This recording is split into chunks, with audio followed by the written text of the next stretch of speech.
Let's go to Hull City and the KC Stadium.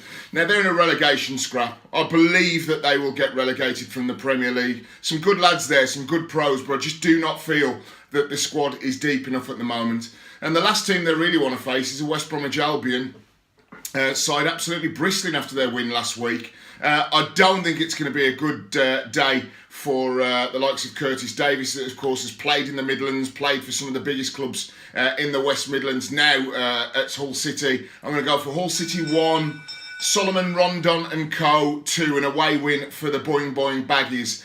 What about the champions of England through to the latter stages?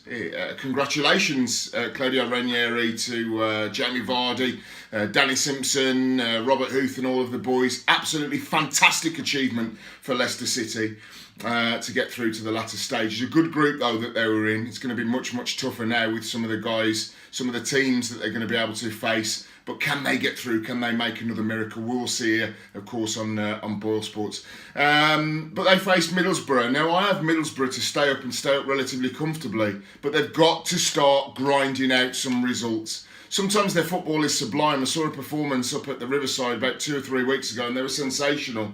I don't think they're going to come away with a win. I think that there's a possibility that they could come away with a point.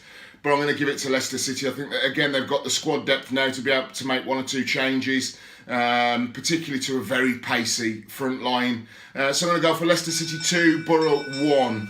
Now, a team that, if we'd have been putting this as a prediction 3 weeks ago, we could have picked a number 3, 4, 5, 6, Dan.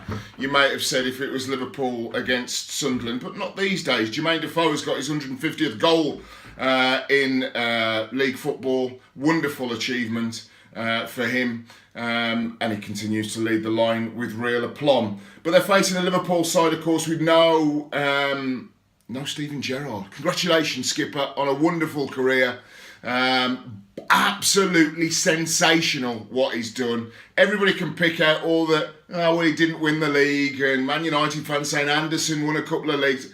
Steven Gerrard is one of the, I don't know whether I'd say all-time English midfield greats, because I think that to do that you then have to do repetition in terms of winning leagues. But in terms of a player that has given his all for a club, carried a club on his back over many, many years, won every other trophy there is to win, carried England on his back at times as well. I was there in Rustenburg when England weren't playing very well in the opening game of the World Cup in 2010. Steven Gerrard was one of those players that you could see turning around, saying to people, roll your sleeves up, crack on, let's try and get through this. So whether it be the Germany 1 England 5 game, whether it be Istanbul, Steven, thank you very much for your contribution to football, and look forward to hearing your thoughts in your new career as a pundit, maybe as a manager. But let's go back to basics. Liverpool against Sunderland. If this had been 2 weeks ago, I'd have picked a number 4, 5, 6-0. I'm still going to go for Liverpool to outscore Sunderland significantly,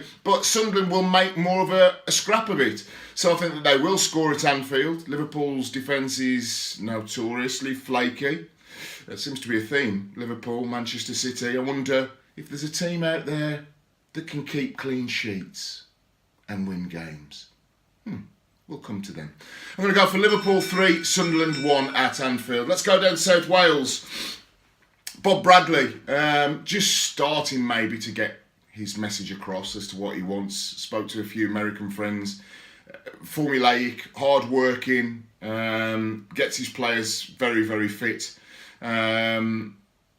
This is going to be one of the ding-dong battles of the weekend, because in Crystal Palace, they're on a terrible run at the moment. They've spent a lot of money, and I've asked the question on Call Collymore, which of course you can download the app, the Call Collymore app, and listen to the shows on a Saturday and Sunday.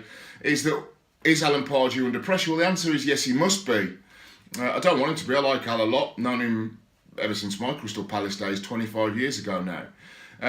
But I think that unless they start getting results 3, 4, 5 ahead of the winter period, then the Christmas period, then really Crystal Palace are going to be in for a long old season. They've spent big money. Benteke, Kabay, last season or the season before. They've got real pace up front with the likes of Will Zaha, Jason Puncheon. Of course, they've lost Yannick Bolasie, but they've filled that gap with Benteke. I'm going to go Palace to win this one. I'm going to go Swansea 1, Palace 2, a proper old ding-dong battle where it's going to ebb and flow. But I just think that Alan Pardew, with the pace that his side have got on the counter-attack, can come away with the 3 points. Welcome to Boyle Sports. Join today, place a tenner bet, and you'll get 20 quid in free bets. Come on!